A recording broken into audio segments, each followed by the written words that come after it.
Hey, what's going on, guys, and welcome back. Today we're going to be checking out the Grimmlins Tale Kickstarter campaign that just went live yesterday as of the time of recording this video. You can check it out yourselves if you'd like after you're done here, linked below. What we're going to be doing is we're going to be showcasing the Kickstarter trailer, going through the Kickstarter campaign itself, sort of breaking it down and giving you guys my 2 cents on the matter. It is currently, as of the time of recording, $17,522 USD of its $30,000 goal. So already within a single day, not even 24 hours as of the time of recording, about 12 hours in, it's already more than halfway funded. So I'm really hoping that we can get this past its initial goal so that we can start getting into the stretch goals. Anyway, let's check out the Kickstarter trailer first, uninterrupted.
All right, so here we can see it's currently 58% funded, definitely going well. I'd love to see this thing get funded ASAP, like I said. Definitely check it out if you liked what you saw, but we're gonna get into the actual nitty gritty of it. I'm gonna interject where necessary, but for the most part, we'll just be sort of exploring the campaign because I know some of you guys don't wanna read all this. I got you, all right? I got you.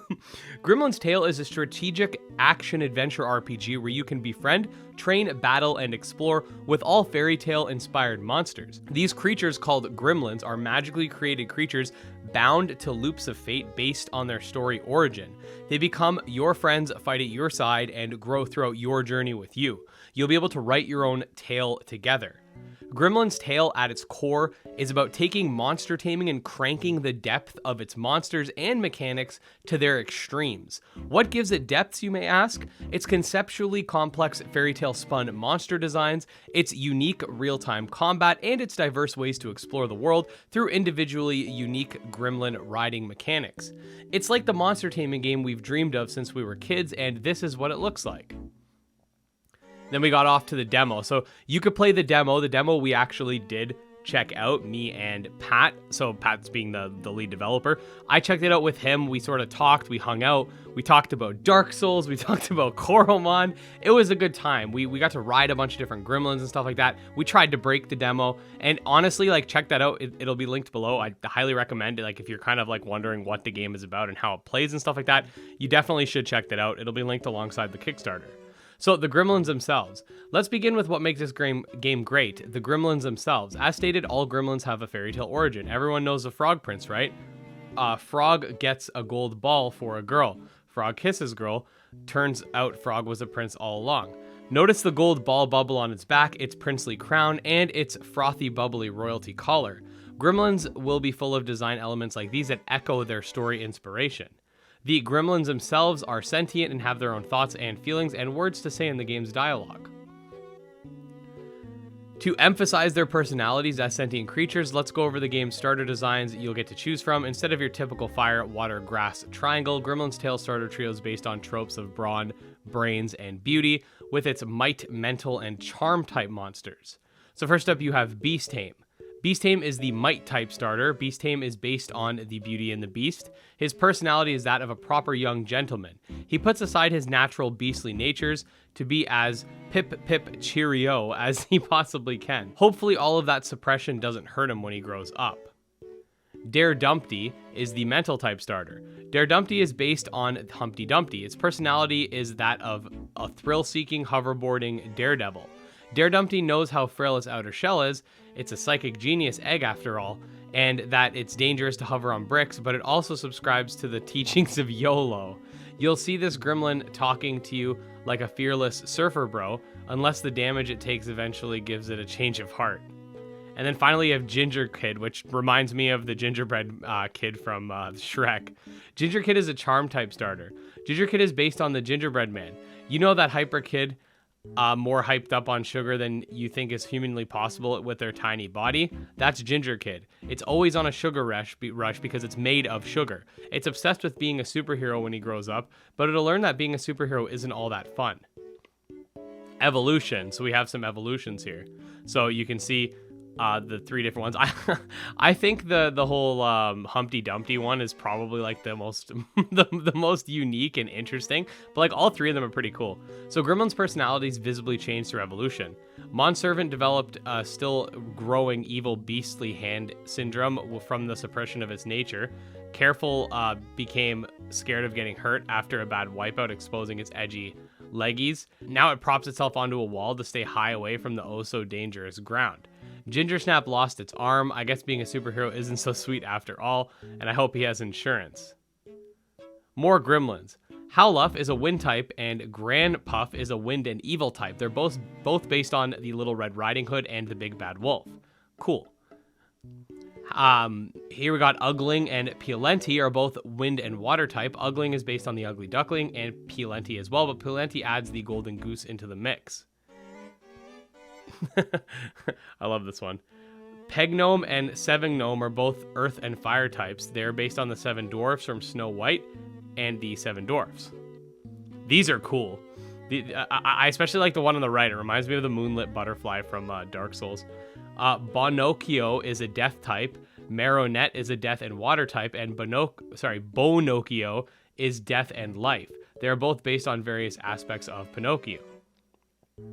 Hogstraw is might and fire type, Pigstick is might and life type, and Boarbrick is might and earth type. They're all based off the Three Little Pigs. So you have like Three Little Pigs in mech suits, which is awesome. There are many other revealed Gremlins designs in our Discord. Make sure to check out. Okay, so that'll be linked below as well. Then we have the types.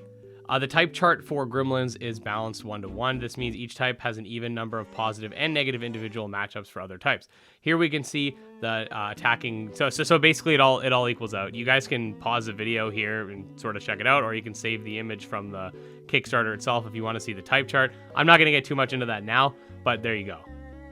Combat. Gremlin's Tale is all about openness and depth. In the game, you will be able to have your own monsters, and out of nowhere, they'll interact directly with the world. Strategic real-time battles will happen seamlessly in the world space itself. Let's break down how you fight Gremlins. Gremlins takes an open, real-time approach to the combat and world interactions unique from your typical turn-based monster taming game like Pokemon. In Gremlin's Tale, you have to order multiple Gremlins around at once in real time, blending strategy with action. When there are up to 5 of your own Gremlins and 5 enemy Gremlins, plus a trainer on each side, it can get quite hectic. Let's add cooldowns to the mix.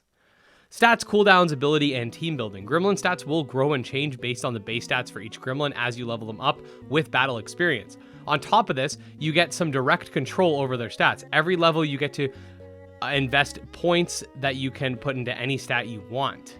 Each Gremlin can have up to 2 cooldowns equipped at once. Same with the synergistic static abilities. You can get 2 cooldowns and 2 static abilities, and you can equip them or unequip them whenever you want outside of battle. These cooldown abilities come in many types, including dashes, dodges, bashes, buffs, projectiles, lobs, tornadoes, AoE, explosions, and much more. You can activate these at will and aim or let the system auto-aim for you if you press and release quickly. Your Gremlins AI will also sometimes activate these themselves to alleviate some of the cognitive load of controlling them all. So, and here we get a little information about the AI. You have 3 different types of classes. You have bruisers, which are just as they sound. You have assassins, which are like high damage output. And then you have ranged. Basically, you can set your gremlins to have a different combat style, and you can kind of customize how you want to go about that. Here we got the AI strategy causes a gremlin to make use of its magic stat when its basic attacks instead of its. So this is for specifically for flare. Sorry, not for flare specifically, for ranged specifically. And you can kind of choose which one you want. So that's pretty cool. Then you got fight with your gremlin. Okay, so there's a lot of crazy actiony strategy, team building, cool. But wait, there's more. You can punch gremlins. We did this a lot in the demo. You can fight alongside gremlins as well. The trainer character is pretty strong, but they're not very mobile. So you can dodge roll. You can like slow down time, but you got a basic punch to fight with them. But your punch is pretty strong. So definitely something to keep in mind. The game has a collect-a-thon nature. I am going to sort of run through these a little bit quicker now because I don't want the video to drag on too much. There's a bunch of different collectibles you can find. The gold books give you better stats for your player character. There's different ways to traverse the land. You can jump, you can roll, you can get on top of gremlins, you can climb in a similar style to that of something like Breath of the Wild, which is definitely really cool. So you can use gremlins to fly around. As you can see on Lamball, you can kind of like roll on Boar Brick. You can create this like Jenga tower. On Piolenti, you can ride. Again, if you guys check out that stream, we did a lot of these. There was a lot of different types of unique ways that you could ride your gremlin. I highly recommend checking out that stream I mentioned. Then you have step forms. Basically, the game has a shiny system, but the step forms are like evil stepsisters or stepmothers, stuff like that, but they're also different types. And then you got the world itself. You got some different areas. Game's looking pretty good. The whole lore and the story itself is all based around fairy tales. And then you have a little more information on that. You got the characters. And that's basically like the gist of the stuff you should be, you should kind of be like looking at. Right now, for platforms. Currently the plan is to develop for Steam. The next priority after Steam is Nintendo Switch.